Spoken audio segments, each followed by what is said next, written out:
Jérémie chapitre 42. Tous les chefs des troupes, Jochanan, fils de Caréach, Josania, fils d'Osée, et tout le peuple, depuis le plus petit jusqu'au plus grand, s'avancèrent et dirent à Jérémie, le prophète, que nos supplications soient favorablement reçues devant toi.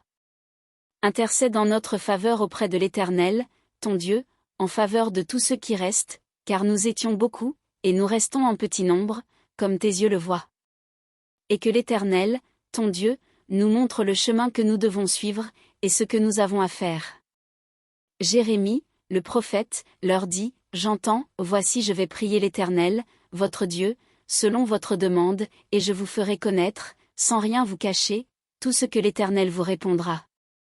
Et ils dirent à Jérémie, que l'Éternel soit contre nous un témoin véritable et fidèle, si nous ne faisons pas tout ce que l'Éternel, ton Dieu, te chargera de nous dire. Que ce soit du bien ou du mal, nous obéirons à la voix de l'Éternel, notre Dieu, vers qui nous t'envoyons, afin que nous soyons heureux, si nous obéissons à la voix de l'Éternel, notre Dieu. 10 jours après, la parole de l'Éternel fut adressée à Jérémie.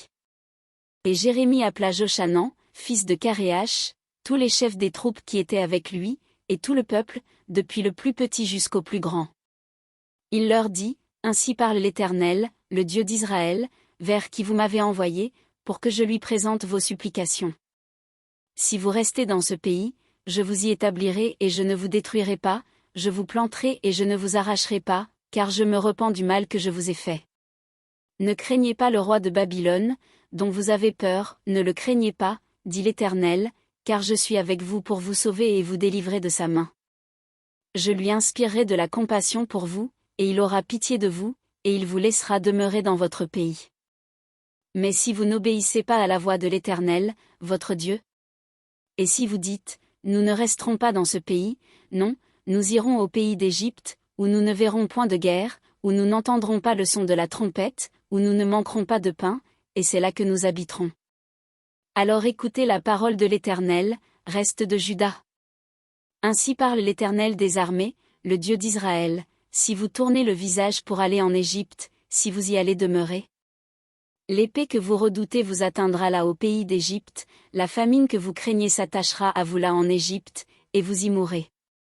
Tous ceux qui tourneront le visage pour aller en Égypte, afin d'y demeurer, mourront par l'épée, par la famine ou par la peste, et nul n'échappera, ne fuira, devant les malheurs que je ferai venir sur eux.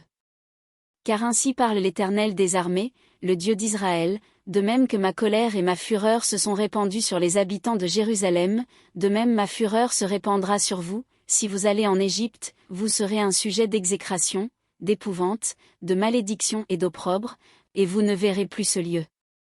Reste de Juda, l'Éternel vous dit, n'allez pas en Égypte. Sachez que je vous le défends aujourd'hui. Vous vous trompez vous-même, car vous m'avez envoyé vers l'Éternel, votre Dieu, en disant, intercède en notre faveur auprès de l'Éternel, notre Dieu, fais-nous connaître tout ce que l'Éternel, notre Dieu, dira, et nous le ferons. Je vous l'ai déclaré aujourd'hui, mais vous n'écoutez pas la voix de l'Éternel, votre Dieu, ni tout ce qu'il m'a chargé de vous dire. Sachez maintenant que vous mourrez par l'épée, par la famine ou par la peste, dans le lieu où vous voulez aller pour y demeurer.